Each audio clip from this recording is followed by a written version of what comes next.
Hello and welcome to ज़रा हट के। मुबशर ज़ैदी, ज़रार खुड़ो और वसअतुल्लाह खान का सलाम कबूल कीजिए। बात आजकल एक ही हो रही है कि अफ़गानिस्तान में क्या होने जा रहा है नज़र सबको आ रहा है, मगर उसके रिपरकशंस क्या होंगे और अमेरिका पाकिस्तान से क्या चाह रहा है। विड्रॉल जो है वो तेज़ी से जारी है। कल हमने इस पर तफसीलन बात की थी, मगर आज क्योंकि पार्लियामान में कौमी सलामती कमेटी का इजलास हुआ जिसमें DGISI जनरल फैज़ हमीद ने ब्रीफिंग दी है और जो आर्मी चीफ़ हैं जनरल जावेद कमर बाजवा वो भी वहाँ मौजूद हैं। तो वो मीटिंग अभी तक चल रही है, कुछ 8.5 घंटे हो चुके हैं और कहा यह जा रहा है कि शायद 1 घंटा और लगेगा। सारे के सारे अपोजिशन के और हुकूमत के जो कलीदी मेंबरान हैं वो उसमें शरीक हैं। वज़ीर आज़म इमरान खान शरीक नहीं हुए। इस ब्रीफिंग में ये कहा जा रहा है कि बिलावल भुट्टो ज़रदारी ने पॉइंट उठाया कि वज़ीर आज़म क्यों नहीं आए, तो जनरल बाजवा साहब ने ये फरमाया कि इमरान खान ने कहा है कि शायद अपोजिशन उनके साथ बैठना नहीं चाहती। हालांकि अपोजिशन ये कहती है कि खान साहब उनके साथ बैठना नहीं चाहते। बहरहाल वहाँ इस वक्त कुछ निकला है या नहीं। इसके साथ साथ एक और भी बात यहाँ पे ये भी हुई है कि मेरा ख्याल है कि शायद फवाद चौधरी की तरफ से ये भी बयान आया है कि वो जो ब्रीफिंग है वो ज़ाहिर है कि उसको रिव्यू करेंगे और शायद उनको पहले भी एक पर्सनल ब्रीफिंग इसी हवाले से मिली होगी। एनीवे हाँ, लेकिन लीडर ऑफ द हाउस को नहीं होना तो चाहिए, मैं ये नहीं कह रहा। मतलब जाहिर है अगर पार्लियामान को ब्रीफिंग दे और लीडर ऑफ हाउस नहीं है तो इसका कोई सेंस बनता नहीं है। बहरहाल वहाँ हमारे नुमाइंदे नादिर गुरमानी मौजूद हैं। नादिर, चल रही है, कुछ जो लोग बाहर आ रहे हैं जाहिर है वो पाबंद हैं क्योंकि इन कैमरा ब्रीफिंग थी और कुछ बता नहीं रहे। आपको कुछ पता चला? बिल्कुल, जो इस वक्त अहम इजलास चल रहा था वो इजलास ख़त्म हुआ है और इस हवाले से अभी ये फैसला किया गया है कि जो आज की एक अहम बैठक थी वो तो ख़त्म हुई है, लेकिन इस इजलास में ये फैसला किया गया है कि एक और इजलास होगा जिसमें इसी सूरत हाल पर जो है वो बातचीत की जाएगी। वो इजलास कब होगा, दो रोज़ में भी हो सकता है या एक हफ्ते में भी। राना सनाउल्लाह ने जो इजलास के बाद मीडिया से गुफ्तगू में बताया कि आज के इजलास में ये फैसला हुआ है कि आइंदा कुछ रोज़ में एक और अहम बैठक होगी पार्लियामेंट में इसी मामले पर। इसके साथ साथ जो तकरीबन 8.5 घंटे तक इजलास जारी रहा, उस इजलास में जो अपोजिशन रहनुमा इजलास के बाद बाहर निकले तो उनसे एक ही सवाल किया गया कि जो अफगानिस्तान की सूरत हाल थी तो उसमें अपोजिशन रहनुमा जो कौमी असम्बली का इजलास था या सेनेट का इजलास था उसमें शदीद तहफ़्फ़ुज़ात का इजहार कर रहे थे। तो आज जो एक अहम बैठक थी उसमें भी आपने ये तमाम सवालात रखे हैं, जिसमें अपोजिशन लीडर शहबाज शरीफ ने भी कहा कि बिल्कुल वो तमाम तहफ़्फ़ुज़ात रखे गए हैं और उनके जवाबात भी दिए गए हैं। तो इस हवाले से शाहिद खाकान अब्बासी ने यह वादा किया कि जो अमेरिका को अड्डे देने के हवाले से एक बात की गई थी, आज के इजलास में ये हमें बताया गया है कि ना तो किसी ने पाकिस्तान से हवाई अड्डे जो हैं वो मांगे हैं और ना ही पाकिस्तान वो हवाई अड्डे देने जा रहा है। इसके साथ साथ दूसरी दिलचस्प बात जो थी इजलास में वो ये थी कि अपोजिशन रहनुमाओं ने जो वजीर आजम की अदम शिरकत के हवाले से मामला उठाया कि वजीर आजम को आज शरीक होना चाहिए, तो उस हवाले से एक दिलचस्प जवाब दिया गया कि वजीर आजम शायद ये समझ रहे थे कि अपोजिशन खुद नहीं चाहती कि वो वजीर आजम जो है इस इजलास में शिरकत करे, तो इसलिए ये तासुर मिला जिसके बायस वजीर आजम ने इजलास में शिरकत नहीं की। तो इसमें एक दिलचस्प बात यह है कि जो अपोजिशन जमातें हैं उनका ये कहना है कि शायद ये जेस्चर जो है या ये मैसेज जो है वो मुस्लिम लीग नून की जानिब से दिया गया है। मुख्तलिफ रहनुमाओं से बातचीत हुई है और मुख्तलिफ रहनुमाओं ने अपना नाम जाहिर ना करने पर यह बताया है कि पीपल्स पार्टी ने या दीगर रहनुमाओं ने कोई भी हो सकता है, लेकिन ये जेस्चर दिया गया है। शायद कॉल करके ये कहा गया है कि वजीर आजम इस इजलास में शिरकत ना करें, तो वो खासे नाला भी नजर आ रहे थे मुस्लिम लीग नून से। और इसके अलावा दूसरी दिलचस्प बात यह थी कि पीपल्स पार्टी के सीनियर रहनुमा फरतुल्लाह बाबर को दावत दी गई थी शिरकत की स्पीकर कौमी असम्बली की जानिब से, और बाद में उनका नाम जो है वो काट दिया गया था, जो इनविटेशन था वो विड्रा कर लिया गया था। तो इस हवाले से भी एक जो तहफ़्फ़ुज़ात थे वो फरतुल्लाह बाबर की जानिब से उन तहफ़्फ़ुज़ात का इज़हार किया गया। तो ओवरऑल जो मीटिंग थी उसमें अफगानिस्तान की सूरत हाल और खित्ते की जो सूरत हाल है उस पर ब्रीफिंग दी गई। फेंसिंग के हवाले से बताया गया कि अफगान बॉर्डर पे जो फेंसिंग का काम है वो 90% जो है वो मुकम्मल हो गया है। लेकिन जो सवालात और जवाब का सिलसिला जब शुरू हुआ तो उसके बाद राना सनाउल्लाह से ये अभी पूछा गया कि क्या ब्रीफिंग मुकम्मल हो गई है। अब सवालात अपोजिशन के रहते हैं जिसके बायस दूसरा इजलास जो है वो बुलाया जा रहा है या अभी भी ब्रीफिंग रहती है। तो उसमें ये बताया गया कि ब्रीफिंग मुकम्मल हो चुकी है, लेकिन जो अपोजिशन रहनुमाओं के सवालात हैं वो अभी रहते हैं। तो अभी ये फैसला हुआ है कि जो आज इजलास खत्म हुआ है वो इजलास दोबारा होगा, उसकी तारीख और वक्त का तयन जो है वो बाद में किया जाएगा। बहुत बहुत शुक्रिया नाज़िर गुरमानी, आपने बताया। नाज़रीन, इजलास खत्म है, जैसे आपने हमारे नुमाइंदे से सुना कि इजलास का एक फ़ॉलो अप इजलास भी होगा जिसमें जो सवालात हैं पार्लिमानी रहनुमाओं के, उन पर भी बात की जाएगी। इस इजलास की टोन वज़ीर आज़म ने सेट कर दी थी कल जो कौमी असम्बली के इजलास में। उन्होंने खुलकर पाकिस्तान की पॉलिसी के बारे में बताया था कि हम स्ट्रेटजिक डेप्थ से निकल चुके हैं और उस पॉलिसी को परसू नहीं करेंगे। जो कुछ माजी में हुआ उससे हमने बहुत नुकसान उठाया, 70,000 पाकिस्तानियों ने अपनी जानें दी। तो अब पाकिस्तान को ये जो जंग है वो सिफारती सतह पर भी लड़नी है। एक तरफ अमेरिका है जो कोशिश ये कर रहा है कि पाकिस्तान के ऊपर, जैसे पहले उसने मुद्दा डाला कि हाँ जी जो कुछ नहीं कर सका अमेरिका वो पाकिस्तान की वजह से था। अफ़गानिस्तान के जो इस वक्त रहनुमा हैं वो पाकिस्तान की शिकायत लगाने वाशिंगटन पहुंच जाते हैं। चीन एक अहम फैक्टर है इस पूरे खित्ते के अंदर और पाकिस्तान की उसके साथ जो इक्वेशन है बहुत बेहतर है, लेकिन पाकिस्तान को बहुत डेलिकेटली चलना है। अब सिफारती सतह पर क्या चैलेंजेस हैं, आज इसी मौजू पर बात करने के लिए हमने साबिक सिफारतकार हैं आसिफ दुरानी साहब, जो कि एडिशनल फॉरेन सेक्रेटरी भी रहे हैं, ईरान में भी सर्व किया है, यूएई में भी इन्होंने सर्व किया है और आजकल इंटरनेशनल पॉलिसी रिसर्च इंस्टीट्यूट जो कि एक थिंक टैंक है इस्लामाबाद में, वहाँ सीनियर फेलो भी हैं। Welcome to the show Asif sahab. सबसे पहले मैं आपसे पूछूंगा कि आपने कल इमरान खान साहब की तकरीर भी सुनी, आज ब्रीफिंग भी हुई। वी डोंट नो कि ब्रीफिंग के अंदर क्या डिटेल हुई क्योंकि इन कैमरा थी, मगर जो चैलेंजेस हैं आपके ख्याल में इमरान खान ने जो कल अपनी टोन सेट की है और जो पॉलिसी शिफ्ट का इशारा दिया है उसके जो इम्पैक्ट है वो क्या होगा? देखिए, इसमें क्लैरिटी का होना बहुत ज़रूरी है और प्राइम मिनिस्टर ने जिन चीज़ों पे जो है जिसका इंडिया दिया उन्होंने, वो बड़े क्लैरिटी के साथ है कि पाकिस्तान ने अब तक जो 20 साल में जो भी उनकी इन्वॉल्वमेंट रही है वो उसमें पाकिस्तान को खासा नुकसान हुआ है। चाहे आप उसको अपॉर्चुनिटी कॉस्ट ले लें अराउंड $150 बिलियन, या आप जानों का इतलाफ देख लें, तकरीबन 70,000 पाकिस्तानी मारे गए हैं, उनमें तकरीबन कुछ 7,000 जो हैं लॉ इन्फोर्समेंट एजेंसी के मेंबर्स हैं वो उनकी जानें गई हैं। तो और उसके अलावा जो पाकिस्तान के अंदर जो एक कैफियत पैदा हुई उसमें टीटीपी का जन्म लेना और उनकी एक्टिविटीज़, ये सारे जो हैं एक दूसरे से इंटरलिंक्ड हैं। तो इसकी तरफ वाज़े उन्होंने इशारा किया, लेकिन सबसे बढ़कर जो रीजनल कॉन्टेक्स्ट में उन्होंने बात की है और मेरे नज़दीक ये है कि पाकिस्तान अब एक स्ट्रॉन्ग रीजनल पॉलिसी की तरफ बढ़ रहा है जिसमें नेबर्स के साथ अच्छे ताल्लुकात जो हैं वो उसका कॉर्नर स्टोन है। और उसमें अफ़गानिस्तान के कॉन्टेक्स्ट में जब आप देखेंगे तो इस वक्त जितने भी जो नेबर हैं, इमीडिएट नेबर अफ़गानिस्तान के, वो अमेरिका का इनखला चाहते हैं और दूसरा वो ये चाहते हैं कि अफ़गानिस्तान के अंदर बाहर की मुदाखलत किसी किस्म की ना हो और let the Afghans decide about their fate. तो ये इस वक्त इसके ओवरऑल खदोखाल हैं मेरे ख्याल में, और ये वाज़े होते जा रहे हैं पिछले 1 माह से, जब से ये इसके बेसिस के सिलसिले में बातें चली हैं।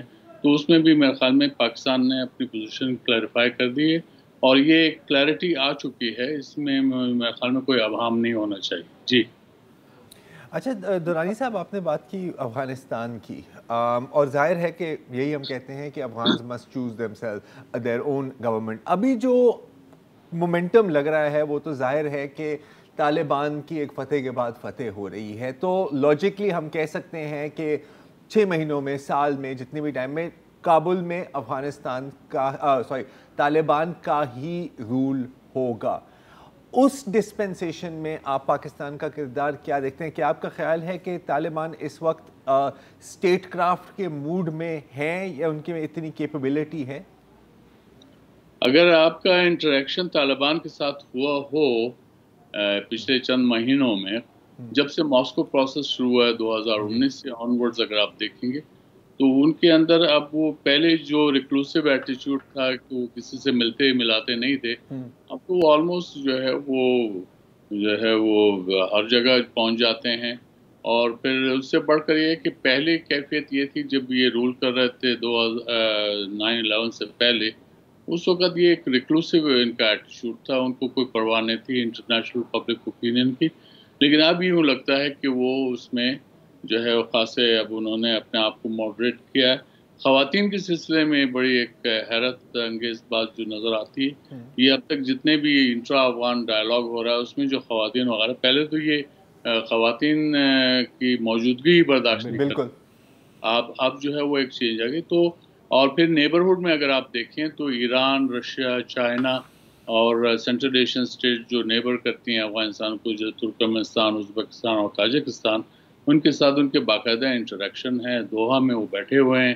باقی ممالک کے جو ڈپلومیٹس ہیں وہ دوحہ میں ان کے ساتھ کانٹیکٹ میں، سو مچ سو کہ اب انڈیا بھی ان کے ساتھ کانٹیکٹ میں ہے.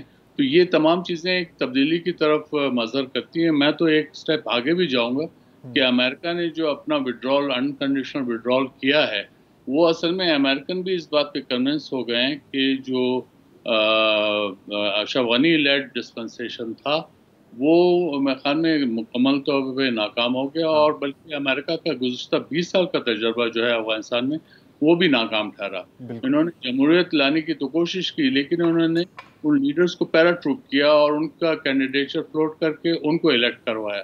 تو اگر یہی بات ہے تو پھر میرے خیال میں اب امریکنز اس بات پہ آئیں کہ اگر ہم نے یہی کرنا ہے تو it's better to have an acceptable dictatorship rather than having those so-called chosen Democrats who could not deliver anything. Fair enough. So room for cautious optimism. یہاں پر ایک وقفہ لیتے ہیں اور وقفے کے بعد میں گفتگو.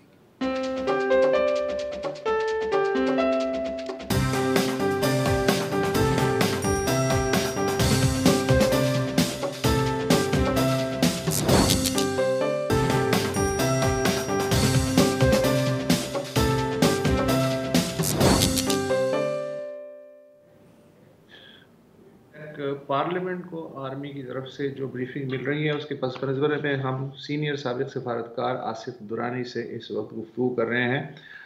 آصف صاحب، وقفے سے پہلے آپ ریجنل کنڈیشن میں طالبان کی بدلتی ہوئی جو ذہن ہے اس کے بارے میں گفتگو کر رہے تھے. میں یہ جاننا چاہتا ہوں، ایک محاورہ ہے پیسہ سب سے بڑا جو ہے فیکٹر ہوتا ہے اکانومی، اور جو روپیہ جو ہے مینو نوٹ وخا میرا موڈ بنے. 90s سے کچھ لوگ کمپیئر کر رہے ہیں کہ جی تقریباً وہی صورتحال ہے انارکی کی کہ ازبک تاجک جو ہیں ایک پشتون ڈومینیٹنگ فورس ہے طالبان کی، اس کے خلاف صف آرا ہوں گے اور وہی سینیریو ہوگا جو 90s میں دہرایا گیا تھا. لیکن طالبان کے بارے میں نے سنا ہے کہ اب وہ ازبک کمانڈر بھی اپنے بند لگا رہے ہیں شمالی علاقوں میں، تاجک بھی لگا رہے ہیں، اور تو اور انہوں نے جو شیعہ ہزارہ کمانڈر ہیں وہ بھی طالبان کی طرف سے سینٹرل افغانستان میں اپائنٹ کیے ہیں، which is very very intelligent move. That's interesting. یہ جو ایک تو یہ موو ہے، اور دوسرے یہ ہے کہ جو گیس اور تیل کی جو پائپ لائنیں آئیں گی یا جو سی پیک ہے اس میں جو باقی جو چین بن رہی ہے اس میں اگر وہ طالبان کو انسینٹیو ملتا ہے کہ بھیا تم بھی حصہ بن جاؤ، تو اس سے وہ جو 90s کے خدشات ہیں کیا وہ دور ہو جائیں گے، اور اس کا کتنا امکان ہے کہ طالبان جو ہیں یہ پیشکش قبول کر لیں یا یہ حالات جو ہیں قبول کر کے کہیں کہ جی ٹھیک ہے ہم بھی اس میں سٹیک ہولڈر ہیں؟ دیکھیے اسد بھائی، چیلنجز تو طالبان کو بھی بہت زیادہ ہوں گے، کیونکہ ان کے بارے میں اب تک جو رائے ہے بین الاقوامی، جو رائے عامہ ہے وہ ان کے حق میں نہیں ہے. اور ان کا وہ ایٹیچیوڈ، جو وجہ یہ ہے کہ ان کے پاس ریفرنس پوائنٹ ان کی پچھلی حکومت تھی جس میں وہ بڑے رتلس تھے. ان کے ہیومن رائٹس ریکارڈ یا خواتین کے بارے میں ان کا ایٹیچیوڈ جو تھا، اور اس کے علاوہ مائنورٹیز کے ساتھ اور دوسرے ایتھنک گروپس کے ساتھ ان کا جو ایٹیچیوڈ تھا، اس نے کوئی अच्छा इम्प्रेशन नहीं छोड़ा था. अब ये चेंज नज़र आ रही है और वो खुद भी कहते हैं कि हमने माजी से सबक सीखा है. अभी इसको टेस्ट होना बाकी है, लेकिन इस वक्त उनकी टैक्टिक्स ये हैं कि वो बजाय पश्तून एरिया पे कंसंट्रेट करने की, यानी जो ईस्टर्न अफगानिस्तान या ग्रेटर कंधार जिसे कहते हैं या ग्रेटर पख्तिया और जो नंगरहार एरिया है, इसके बजाय वो अब नॉर्थ से शुरू कर रहे हैं. जो डिस्ट्रिक्ट्स उनके कब्जे में आ रहे हैं और उसमें ज़्यादातर डिस्ट्रिक्ट्स जो हैं वो बगैर लड़े हुए आए हैं. तो और उसमें जो डिजर्शन है आर्मी की तरफ से जो उनको सरेंडर किया है वो भी अच्छे हंड्रेड्स में उनकी तादाद है जो जिससे कर रहा है. तो ये एक चीज़, एक बड़ा क्वालिटेटिव चेंज नज़र आ रहा है. उसके अलावा एक और इम्पॉर्टेंट फैक्टर ये है कि पहले सिर्फ पाकिस्तान, सऊदी अरबिया, यूएई ने उनको तस्लीम किया था. इस वक्त इम्कानात ये हैं कि जिस तरह से उन्होंने अपना डिप्लोमेटिक मूव किया है नेबरहुड के अंदर, वो उनके ताल्लुकात उनके साथ अच्छे हैं, बराबर के हैं. जबकि जब कभी अगर कोई एतराज़ होता था अफगान गवर्नमेंट की तरफ से या किसी और की तरफ से कि आप तालिबान तो टेररिस्ट हैं, उनके साथ क्यों रब्ता रखते हैं, तो रशियन जो स्पेशल एनवॉय हैं काबुलोव, उन्होंने तो बरमला कहा, उन्होंने कहा वो भी एक स्टेक होल्डर हैं, वो भी अफगान हैं और उनके साथ हमारे ताल्लुकात हैं. तो ये एक हकीकत जो है वो इंटरनेशनली रिकग्नाइज होती है. अब उनके साथ बाकी आगे जो है मामलात किस तरह से होते हैं, तो वो मेरे ख्याल में कुछ लो कुछ दो का होगा. अमेरिका जो है अगरचे अनकंडीशनली अफगानिस्तान से निकल रहा है, लेकिन उसको भी वो भी तालिबान को टफ टाइम इस तरह से देंगे कि अमेरिका अपने एलाइज के साथ जो अगर तालिबान हुकूमत में आते हैं या उनका जो है बड़ा शेयर होता है किसी भी हुकूमत में, तो उस सूरत में उनकी रिकग्निशन जो है असल टेस्ट होगा. और ये देखना होगा कि इंटरनेशनली या यूएन में जो सीट है वो किसकी होगी. इस वक्त जो है अशरफ गनी जो है वो लेजिटिमेट प्रेसिडेंट के तौर पे अक़वाम मुत्तहिदा में उसकी सीट उनके पास है. तो अगली डिस्पेंसेशन ये होगी. तो तालिबान को भी ये रियलाइज करना होगा कि वो किसी आइलैंड में नहीं रहते हैं, उनको जो है दुनिया के साथ रहना है और दुनिया के साथ रहते हुए उन्होंने तमाम मामलात को डील करना है.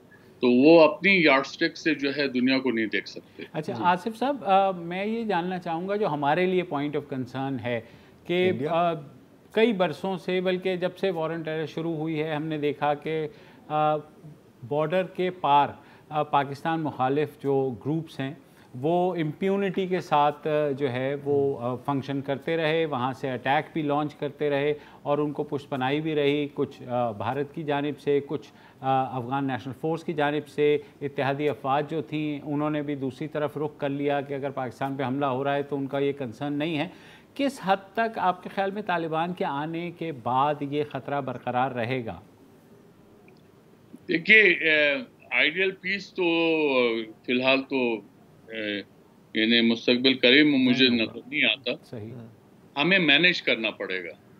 जैसा कि अब तक हम गुज़िश्ता 20 साल के, हम गुज़िश्ता 4 डेकेड से हम मैनेज ही कर रहे हैं. जी हाँ. अब अच्छी तरह या बुरी तरह ये तो अब ये है कि आप देख लें जो नुकसानात हमने उठाए हैं तो उससे पाकिस्तान को नुकसान तो ज़्यादा पहुंचा है. और अगर एक आप और भी अगर देख लें, अगर कंपैरिजन कर लें जो हिस्टोरिकल फैक्ट्स हैं, तो हमें ब्रदर मुल्क अफगानिस्तान की वजह से हमें जो जानी इतलाफ हुआ वो तो इंडिया के साथ हमारी तमाम जंगें आप कर लें तो 1/10 भी नहीं बनता जो लॉस. तो ये चीज़ें जो हैं इसमें गौर करने की बात है कि पाकिस्तान में अब जिस तरह से जो डिस्पेंसर ये अफगानिस्तान में आ रहा है तो हमें भी मैनेज करना होगा. हमें we have to be cautiously optimistic.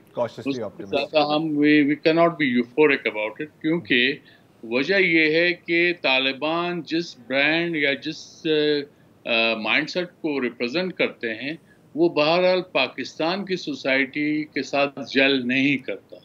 तो यही वजह है कि टीटीपी जो है is not acceptable to us in Pakistan. लेकिन अगर अफगानिस्तान के अंदर तालिबान आता है तो वो तो अफगानिस्तान का जो कंजर्वेटिव कल्चर है वो उसकी वजह से है. उसमें मेरा आपका कसूर नहीं है, उसमें किसी और का भी कसूर नहीं है. और वो जो ब्रांड है वो actually Pashtun brand of Islam है या अफगान ब्रांड ऑफ इस्लाम है जिसको वो इम्प्लीमेंट करना चाहते हैं. क्योंकि अगर आपने तालिबान की डेफिनेशन में इस्लाम को अगर डिफाइन करना होगा तो नेक्स्ट डोर जो है उज़्बेकिस्तान, ताजिकिस्तान या तुर्कमेनिस्तान, वो तो फिर उनके नज़दीक काफिर ठहरेंगे अगर उनके लिबास और उनके वो जो अपीयरेंस. बिल्कुल जी. ये चीज़ें जो हैं अब उसमें मेरे ख्याल में तालिबान को भी جو ہے بڑے سیریس طریقے سے بتانی پڑے گی کہ نہ آپ آئلینڈ ہیں اور نہ آپ چیمپئنز ہیں اسلام کے، کہ we are a part of the world. اچھا آصف صاحب سوری آپ نے جی وہ سر آپ کچھ کہہ رہے تھے. ہاں آصف میں آپ سے یہ جاننا چاہ رہا ہوں کہ حیرت ناک بات یہ ہوئی کہ پچھلے دنوں میں مودی حکومت نے طالبان سے رابطہ استوار کیا. اس کے پیچھے کیا کیلکولیشن ہے، کیا خدشات ہیں کشمیر، پاکستان اور خود افغانستان اور انڈیا کے تعلقات کو لے کے، کہ جس کی وجہ سے انہوں نے اتنا اہم سٹیپ اٹھایا جو بظاہر جس سے کہ وہ اب تک کتراتے آ رہے ہیں کئی برسوں سے؟ جی آپ کا یہ بالکل صحیح سوال ہے، اور اس کے انفیکٹ آپ کے سوال میں جواب بھی موجود ہے. وہ انڈینس بہرحال ایک ڈپلومسی ہے، وہ ان کی اب ڈپلومسی جو ہے it is taking you turn ہے، اور ان کو یہ پتہ چل گیا ہے کہ ناؤ دا گیم از اپ. بلکہ اب وہ جو پہلے اشرف غنی حکومت کے ساتھ مل کے جو راگ الاپتے تھے وہ اب ان کو لگ گیا ہے کہ وہ بے سرا ہو گیا تھا، تو لہٰذا اب طالبان کے ساتھ وہ تال میل لانے کی کوشش کریں گے. تو یہ طالبان نے بھی واضح کر دیا تھا لاسٹ ایئر کہ وہ انڈیا کے ساتھ بات چیت کرنے کو تیار ہے، اور میں خیال میں ان کا ساورن رائٹ ہے کہ آزاد ملک کے طور پہ وہ کسی کے ساتھ تعلقات رکھ سکتے ہیں. اور جہاں تک یہ ہے کہ انڈینس جو پریٹیکسٹ بنا رہے ہیں وہ غور طلب ہے، کیونکہ ان کے کمنٹیٹرز جیسے کرن تھاپر ہیں یا رادھا کمار وغیرہ، ان کے ساتھ جو ریسنٹ ابھی ان کی بات چیت ہو رہی تھی وہ دیٹ واز کوائٹ ریویلنگ. اور اس میں وہ ان کا یہ ہے کہ جی ہمارے جو انویسٹمنٹ ہے $2-3 بلین کے افغانستان میں ہم نے جو کیا وہ کیسے پروٹیکٹ ہوں گے. اور پھر یہ کہ طالبان کے اندر جو ہیں وہ چونکہ رفٹس ہیں تو ہم ان فیکشنز کے ساتھ جائیں گے جو ماڈریٹ ہوں گے، یا ہم یہ کریں گے کہ جی ہمارے یہ گارنٹیز مل جائیں کہ ہمارے جو ہے وہ انویسٹمنٹ پروٹیکٹ رہیں، اور یہ کہ وہ ہمارے جو کونسلیٹ وغیرہ ہیں یا ان کو جو ہے وہ محفوظ رکھیں. جبکہ خود انڈیا آلریڈی 2 کونسلیٹ بند کر چکا ہے، جلال آباد کا اور مزار شریف میں. ابھی ان کا کندھار اور جلال آباد اور ہرات میں بند کر چکے ہیں، مزار شریف اور کندھار میں ابھی موجود ہے، پلس ان کی ایمبیسی ہے جو کابل میں ہے. تو اس وقت انڈینز جو ہیں وہ اپنی پالیسی کو ایڈجسٹ کر رہے ہیں. بہت بہت شکریہ آصف درانی صاحب، سینئر سفارتکار آصف درانی صاحب کی گفتگو بہت ہی اچھی طریقے سے انہوں نے ایکسپلین کیا کہ کیا چیلنجز پاکستان کو ڈپلومیٹیکلی ہو سکتے ہیں اور طالبان کس طرح سے ان کے خیال میں بیہیو کریں گے. اس وقت ایک وقفہ لیتے ہیں.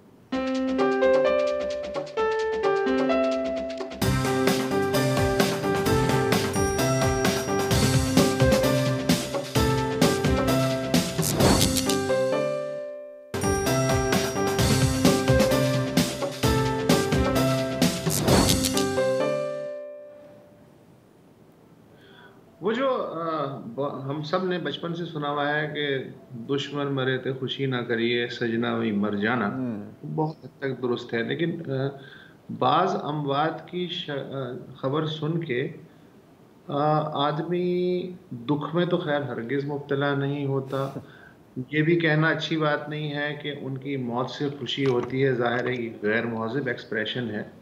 لیکن پھر بھی سوالیہ نشانوں کا جو وہ ایک پنجرا سا بنتا ہے، اس کے اندر ان کی لاش کو رکھ کے موت کے فوراً بعد تجزیہ شروع ہو جاتا ہے.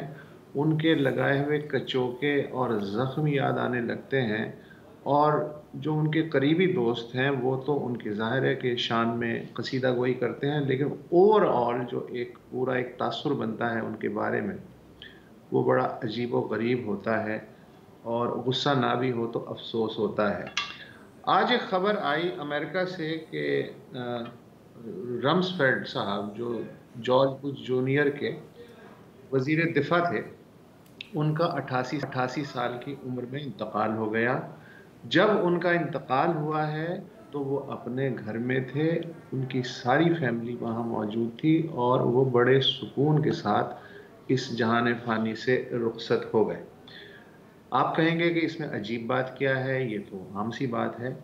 عام سی بات ہے، لیکن جب میں یہ کہتا ہوں کہ رمسفیلڈ بہت اطمینان سے اپنی فیملی کے گھیرے میں انہوں نے آنکھیں موند لیں تو وہ مجھے لاکھوں عراقی اور افغانی یاد آنے لگتے ہیں کہ جو ان کے حملوں سے ان کی اسٹریٹجیز کی نظر ہو گئے، بھینٹ چڑھ گئے، کچھ لوگ ہزاروں لوگ ٹارچر کے ذریعے مار دیے گئے، صرف اور صرف 9/11 وار اور ٹیرر کے چکر میں، کہ جس کے ایک کلیدی بیمار جو ہیں وہ رمسفیلڈ صاحب کو سمجھا جاتا ہے۔ عراقی باڈی کاؤنٹ جو ہے وہ، اس کو میں آج پڑھ رہا تھا، انہوں نے کہا جی کہ رمسفیلڈ 2000 سے لے کے 2006 تک امریکہ کے وزیر دفاع رہے، اور 2 ان کے دور میں بہت بڑی جنگیں ہوئیں، ایک پہلے عراق کی اور اس کے بعد پہلے افغانستان کی اور پھر عراق کی۔ تو عراقی باڈی کاؤنٹ والے جو ہیں انہوں نے بتایا کہ رمسفیلڈ کی پالیسیوں کے نتیجے میں جب عراق پہ حملہ ہوا ہے تو وہ یہ کہہ رہے تھے کہ میں یہ تو نہیں کہہ سکتا کہ یہ جنگ 5 دن میں ختم ہوگی یا 5 ہفتے میں ختم ہوگی یا 5 مہینے لگیں گے، لیکن بہرحال سال نہیں لگے گا۔ اس کے نتیجے میں ہوا یہ کہ 2003 سے لے کے 2011 تک ایکٹیو لڑائی ہوتی رہی 9 سال، اور اس کے بعد 2017 میں امریکی افواج وہاں سے نکلی تو اتنے سال لگ گئے تھے۔ تو عراقی باڈی کاؤنٹ کا کہنا ہے کہ اس پورے عرصے میں 2,08,000 وہ عراقی شہری مرے ہیں جن کا نہ صدام حسین سے کچھ لینا تھا نہ اس جنگ سے کچھ لینا تھا۔ وہ رمسفیلڈ کی جو جنگی پالیسی تھی، شاک اینڈ آ، اس کی بھینٹ چڑھ گئے۔ اچھا، انہوں نے بہت پیاری چیزیں بھی کی، مثلاً وہ کبھی ٹارچر نہیں کہتے تھے، وہ کہتے تھے ایڈوانسڈ انٹیروگیشن۔ اس کا مزہ جو ہے زرار لے سکتا ہے کیونکہ وہ لسانیات کا آدمی ہے، کہ کولیٹرل ڈیمیج کہنا ہے، بمباری نہیں کہنی، پلیٹ فارم کہنا ہے، جنگی بحری جہاز نہیں کہنا، تو ٹارچر کو وہ ایڈوانس انٹیروگیشن کہا کرتے تھے۔ 12 فروری 2002 کو وزیر دفاع رمسفیلڈ نے ایک میمو پہ دستخط کیے، اس میں انہوں نے الاؤ کیا کہ جو قیدی ہیں گوانتانامو میں یا افغانستان کے جو ہے بگرام کا جو ٹارچر سیل ہے وہاں، یا عراق میں ابو غریب وغیرہ کی جو جگہیں ہیں وہاں پہ، آپ 24 گھنٹے میں سے 20 گھنٹے پوچھ گچھ یعنی انٹیروگیشن کر سکتے ہیں، یعنی ٹارچر، ضرورت پڑے تو قیدی کے کپڑے بھی اتروا سکتے ہیں، دم گھونٹنے والی ٹیکنیک جن سے وہ مرے نہیں وہ استعمال کر سکتے ہیں، اور 4 گھنٹے تک مسلسل آپ اسے کھڑا بھی رکھ سکتے ہیں۔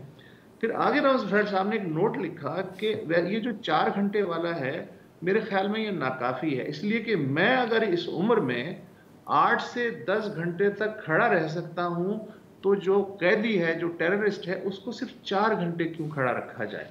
تو یہ ان کا، اس سے ان کا ذہن پڑھا جا سکتا ہے۔ تو گوانتانامو ان کے دور میں آباد ہوا، افغانستان میں باگرام کا میں ذکر کر چکا ہوں، وہ ان کے دور میں آباد ہوا، عراق کا جو ابو غریب ہے، مجھے نہیں پتا اس وقت اسکرین پہ اس کی تصویریں چل رہی ہوں گی یا نہیں، وہ ابو غریب کی تصویریں، وہ بھی رمسفیلڈ صاحب کا شاخسانہ ہے۔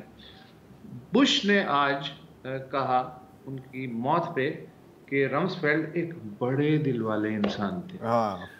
میں اس بات سے 100% اتفاق کرتا ہوں، ان کا دل اتنا بڑا تھا کہ جتنے بھی قید خانے تھے پوری دنیا میں، رینیڈیشن کے سینٹرز تھے، وہ سارے کے سارے ان کے دل میں سما چکے تھے، اس لحاظ سے وہ بڑے آدمی کہے جا سکتے ہیں۔ انسانی حقوق کی تنظیمیں، باقی جو ریئیکشنز ہیں وہ ذرا آپ نے صبح سے آپ فالو کر رہے ہیں ٹویٹ، تو وہ میں بتاؤں گا، لیکن میں اپنا خطبہ جو رمسفیلڈ کا والا ہے وہ ختم کرنے سے پہلے ان کا جو شہرہ آفاق فلسفہ ہے جو مجھے افلاطون اور ارسطوٹل کے لیول کا لگتا ہے، وہ میں اس کا ترجمہ آپ سے جاننا چاہوں گا کہ there are known unknown, there are things we know that we know that we now know we don't know, there are things but there are also unknown unknowns, there are things we don't know we don't know۔ اچھا جی، یہ جو ہے نا وسعت، یہ اس پر ہماری کافی debate ہوئی ہے اور لوگ ہمیشہ مذاق اڑاتے ہیں رمسفیلڈ کا، لیکن مجھے تو بالکل اس کا سینس بنتا ہے کہ جی دیکھیں کچھ چیزیں ہیں جو ہم جانتے ہیں کہ میں جانتا ہوں کہ مبشر میرے سامنے بیٹھا ہوا ہے، ٹھیک ہے۔ اچھا، کچھ چیزیں ہیں جو میں جانتا ہوں میں نہیں جانتا، جیسے مجھے نہیں پتا کہ مبشر کی جیب میں اس وقت کتنے پیسے ہیں، ٹھیک ہے، مجھے پتا ہے، مجھے نہیں پتا۔ लेकिन क्या मुबशिर के पास कोई स्विस बैंक अकाउंट है? मैं ये जानता भी नहीं हूँ कि मैं नहीं जानता, तो मैं इसको इस तरह देखता हूँ। अच्छा, तो इस तारीखी कोर्ट का बैकग्राउंड क्या है, किस मौके पे ये उसने मेरा ख्याल है कि अब मुझे एग्जैक्टली याद नहीं है वसत, मेरा ख्याल है कि जब वो WMDs पर बात हो रही थी कि जी आगे होगा तो क्या होगा, तो उसने ये कहा था। अच्छा, बहुत हेडलाइंस आज पड़ी हैं। एक जो तंजिया वेबसाइट है US की, द अनियन, उसकी मेरा ख्याल है कि बेस्ट हेडलाइन है। उसने कहा कि आखिरकार वेपन्स ऑफ मास डिस्ट्रक्शन ना सिर्फ मिल गए बल्कि उनको दफना भी दिया, ये मतलब रम्सफेल्ड की तरफ। लेकिन द बेस्ट सीरियस लाइन जो मैंने आज पढ़ी है रम्सफेल्ड के बारे में, वो है द डेली बीस्ट की। पूरा आर्टिकल है, बहुत अच्छा आर्टिकल है। पहला जो जुमला है उसमें उसने कहा है कि यार सिर्फ एक अफसोसनाक बात है डोनाल्ड रम्सफेल्ड की फौत होने के बारे में, और वो ये है कि ये इराक की किसी जेल के अंदर फौत नहीं हुए, ये क्योंकि ये थे वॉर क्रिमिनल्स। और एक और जो वो सब जैसे बिल्कुल जैसे आपने आगाज़ किया ना सेगमेंट का, तो मेरे जहन में एक किसी की आज एक ट्वीट थी, मैं पूरे दिन यही देख रहा होता हूँ, आपको पता है। तो उसमें उन्होंने कहा था कि जी बिल्कुल ये जो हम एकदम गालियां देने लग जाते हैं, उसको बुरा भला कहने लगते थे, ये हम अपने लिए कर रहे हैं, क्योंकि अगर हम ऐसी ना करें, हमें ये तस्लीम करना होगा कि एक इतना बड़ा वॉर क्रिमिनल आराम से अपने घर में surrounded by his family, loved and remembered, इस तरह फौत हो गया। तो इस दुनिया में कम से कम इस जिंदगी में इंसाफ आपको नहीं मिलेगा। जॉर्ज पैकर ने लिखा है अटलांटिक में कि अमेरिका की तारीख का सबसे बुरा वज़ीर दिफा जो है, उसने कहा, बहुत लोग कह रहे हैं, वो न्यूयॉर्कर में थे जॉर्ज पैकर जब ये इराक की जंग हुई जी। फिर उन्होंने लिखा कि मैं जब 2006 में वापस आया हूँ तो मैंने जा कर के बताया कि वहाँ कितनी आपने ब्लंडर्स किए हैं, और कह रहे हैं कि लेकिन वहाँ बुश इंतज़ामिया मानने को ही तैयार नहीं थी, और उन्हें लगा कि जैसे मैं उन्हें अनोखी कहानी सुना रहा है, और उन्होंने कहा उसके 1 साल के बाद जो है इनको हटा दिया। अच्छा, कभी नहीं माना इसने, कभी इसने एक गलती अमेरिका ने नहीं माना आज तक। कब मानेंगे? कभी नहीं मानेंगे। एक वक्फा ले लेते हैं, वक्फे के बाद वापस आते हैं।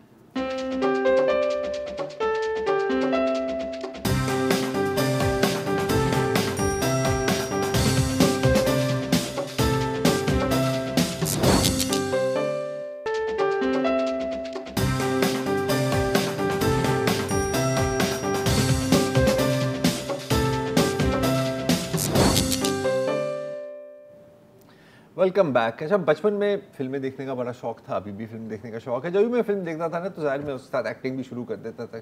I am the hero, I am the villain and so on and so forth. और आपस की बात है कि हमेशा मेरी यही ख्वाहिश रही कि किसी दिन मैं एक्टर बनूंगा, या अगर एक्टर नहीं बनूंगा तो कम से कम मैं फिल्म बना लूँगा, क्योंकि उस वक्त मुझे लगता था कि एक्टिंग बड़ा काम है, फिल्म तो कोई भी बना लेता है।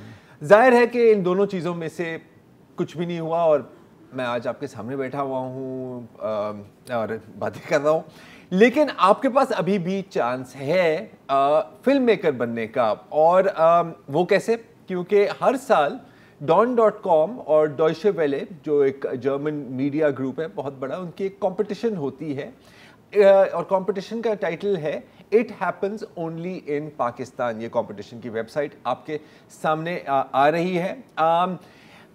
इसमें ओपन इनविटेशन होती है कि आप शॉर्ट फिल्म्स बनाएं। फिल्म्स आप कैमरे से भी बना सकते हैं, आप अपने मोबाइल फ़ोन से भी बना सकते हैं, किसी भी आप ज़बान में बना सकते हैं, और जो इंग्लिश के सबटाइटल्स हैं वो ऑर्गेनाइजर्स खुद इस पर डाल देंगे। अच्छा, हर साल मुख्तलिफ थीम होती है इसकी।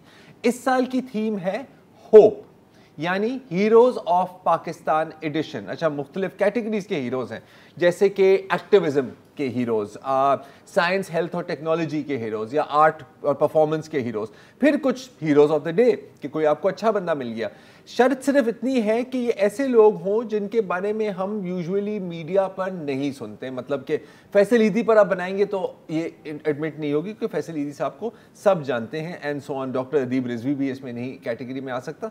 तो उन लोगों को ढूंढना है जिनके बारे में पाकिस्तान की अवाम या लोगों को जनरली नहीं पता। मज़ीद मालूमात मैं आपको देता हूँ, लेकिन पहले इस कंपटीशन, इस साल की जो कंपटीशन है उसका ट्रेलर देख लीजिए।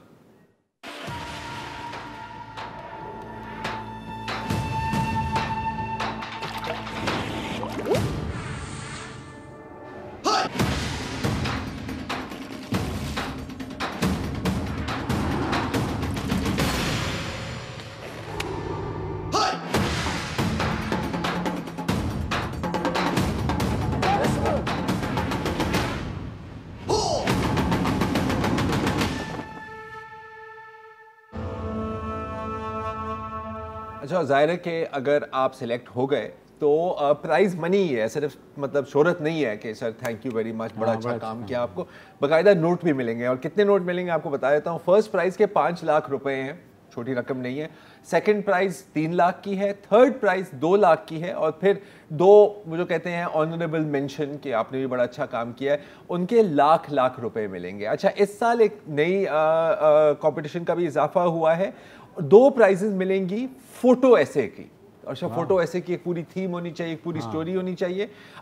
2 لوگ جیتیں گے فوٹو ایسے کی کیٹیگری میں, اور ان کو 50 ہزار روپے ملیں گے. اچھا مبشر آپ تھوڑے خوش لگ رہے ہیں, تو میں آپ کو بتا دوں کہ آپ اس میں پارٹیسپیٹ نہیں کر سکتے کیونکہ آپ ڈان میں خوش یہ جو آپ نے دکھایا, آپ نے جو ٹریلر دکھایا نا, اس میں مجھے جتنے ہیروز نظر آئے اس کا تعلق, اس میں سے بیشتر کا تعلق مجھے نظر آیا جو ہم نے کووڈ کے خلاف جو ریزسٹنس ہوئی ہے. تو ایک کیوں ضرور ہے کہ آپ ایسے ہیرو ڈھونڈ سکتے ہیں, کیونکہ پاکستان نے جس طرح سے کووڈ کا مقابلہ کیا ہے. لیکن اب اس میں ایک لیکن بھی آتا ہے, کیونکہ آپ نے کووڈ کا ذکر کیا. پچھلے سال کی جو تھیم تھی وہ تھی کریٹو ڈسٹینسنگ, اور وہ سارا تھا کووڈ کے بارے میں. اور ایک شرط یہ بھی ہے کہ اگر کوئی کردار ہے یا کوئی ٹاپک ہے جو پچھلی کمپٹیشن میں کور ہوا ہے تو وہ ایکسیپٹ نہیں ہوگا. تو اسی بہانے میں چاہتا ہوں کہ پچھلے سال کے جو فرسٹ پرائز ونر تھی, تاکہ آپ کو آئیڈیا ہو کہ اس میں آپ کیا کر سکتے ہیں اور کس طرح کا پروڈکٹ آپ سے چاہیے, وہ میں آپ کو دکھانا چاہ رہا ہوں. اور وہ انفیکٹ ایک لیڈی ڈاکٹر کے بارے میں ہی ہے, اور کووڈ کے بارے میں میرے سے نہ سنیں, خود دیکھ لیں. ڈاکٹر بننا بہت ہی مشکل کام ہے, خاص طور پر جب آپ مڈل کلاس فیملی سے تعلق رکھتے ہو.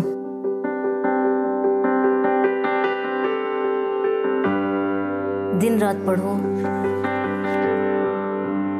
بہت سارے مارکس لو اور بہت سارے ایوارڈز لو, گھر کا کام کرو, گول روٹیاں بناؤ, اور زیادہ اچیو کرو. اور جب ہم ڈاکٹر بن جاتے ہیں تو ہمیں کہا جاتا ہے گھر بیٹھو, اپنی ڈگری کو رشتوں کے لیے شو آف کرو, اور فائنلی ہماری شادی کر دی جاتی ہے. لیکن میں نے کسی بھی مجبوری اور کسی بھی مشکل کو اپنے کیریئر کے راستے میں نہیں آنے دیا. اپنے فیصلے میں نے خود کیے, اپنے راستے میں نے خود چوز کیے.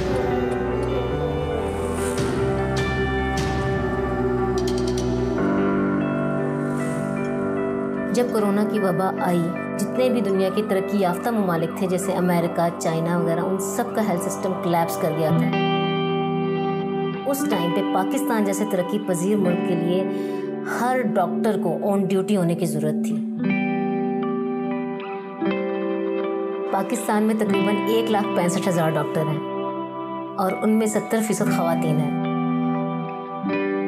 22% خواتین شادی کے بعد اس پیشے سے وابستہ رہتی ہیں, اور باقی سب گھر بار سنبھالتی ہیں. اس کمی کی وجہ سے ہم بحیثیت قوم بہت زیادہ سفر کرتے رہے ہیں اور سفر کر رہے ہیں.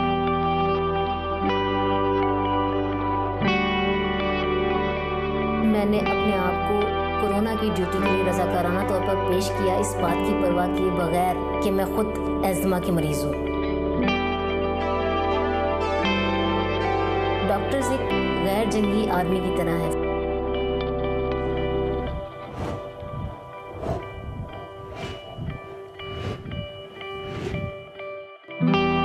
ان کو فوجیوں کی طرح ہی سراہنا چاہیے اور ان کی حوصلہ افزائی کرنی چاہیے کہ وہ ہر وبا کا ڈٹ کے سامنا کریں. تو یہ تھے پچھلے سال کی ونر. مجھے یاد ہے کہ ایک, مجھے ابھی تک یاد ہے, یہ جب پہلی کمپٹیشن ہوئی تھی اس میں ایک شارٹ فلم بنائی تھی, اگر وسعت ہوتے تو ان کو یاد ہوتا کیونکہ ہماری دونوں کی فیوریٹ تھی. نمبر 2 پرائز لی تھی, میرے حساب سے وہ ٹاپ پہ ہونی چاہیے تھی. اور وہ ایک ایسے کیریکٹر کے بارے میں تھی جو اپنی پوری زندگی انہوں نے لاہور کے فلم اسٹوڈیوز میں گزاری ہے, and wanting to act as an extra. یار امیزنگ, ورلڈ کلاس لیول کی پروڈکشن تھی. اب مجھے نہ یاد نہیں کس نے بنائی تھی, لیکن جس نے بھی بنائی تھی سر سلوٹ ہے آپ کو.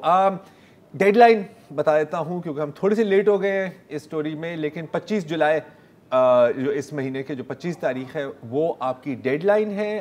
ایک بار پھر ویب سائٹ ہے ithappensonlyinpakistan.com, اور جو بھی اس میں باقی معلومات ہیں اور ظاہر ہے کہ جو ٹیکنیکل انفارمیشن ہے کہ کیا ڈیوریشن ہو, کیا فارمیٹ ہو وغیرہ وغیرہ, وہ آپ اس ویب سائٹ پر جا کر سارا دیکھ سکتے ہیں. Do participate. اگر میں صرف اب تو بین ہوا ہے لیکن انشاءاللہ دوبارہ بھی کھل جائے گا ٹک ٹاک, لیکن اگر میں صرف ان کی کچھ ویڈیوز کی ایڈیٹنگ دیکھوں تو میرا خیال ہے کہ ان میں سے بہت ایسے لوگ ہیں جو اٹھ کے اس فیلڈ میں بھی آ سکتے ہیں. تو ابھی بھی وقت ہے. جام صفدر صاحب, میں آپ کے بارے میں سوچ رہا ہوں, جام صفدر صاحب آپ نے ویڈیو بنانا ہے پلیز. تقریباً 3.5 ہفتے باقی ہیں, تو اٹھائیے کیمرہ اور بنائیے جو آپ بنا سکتے ہیں. بس اوریجنل سٹاف ہو اور اوریجنل سٹاف ہو, اور اگین کسی بھی زبان میں آپ بنا سکتے ہیں. اس پر کوئی پابندی نہیں ہے, لیکن بس جو اس کی جو رولز اینڈ ریگولیشنز ہیں اس پر کریں. اور ظاہر ہے کہ اگر آپ DW اور ڈان میڈیا گروپ کے ساتھ آپ کا کوئی تعلق ہے تو پھر آپ صادق اور امین تو ویسے ہی نہیں ہے, لیکن آپ اس کانٹیسٹ میں بھی شرکت نہیں کر سکتے. کیا کریں؟ صحیح بات ہے. اور امید کرتے ہیں کیونکہ اس کا نام ہی امید رکھا ہے, ہوپ ہے, تو امید کرتے ہیں کہ آپ لوگ اس میں ضرور پارٹیسپیٹ کریں گے اور بالکل سرپرائز کریں گے سب کو. میرے خیال میں اتنے زبردست پاکستانی فلم میکرز لیٹلی آئے ہیں ینگ, جو بغیر کسی سپورٹ کے جو ہے اچھی چیزیں بنا رہے ہیں. بالکل, اور ایسا ہی ہونا چاہیے. اینڈ اگین جب پوری کانٹیسٹ ہو جائے گا اور جب فرسٹ, سیکنڈ اور تھرڈ پرائز مل جائے گی تو امید یہی ہے کہ وہ بھی ویڈیوز ہم آپ کو شو پر دکھائیں گے. ہم بھی تھوڑا سا ریلیکس کریں یار, فلمیں دیکھیں کبھی, ہاں ایک ہی زندگی ہے. اینی وے آج کے لیے اتنا ہی جی ناظرین, اجازت دیجیے, خدا حافظ.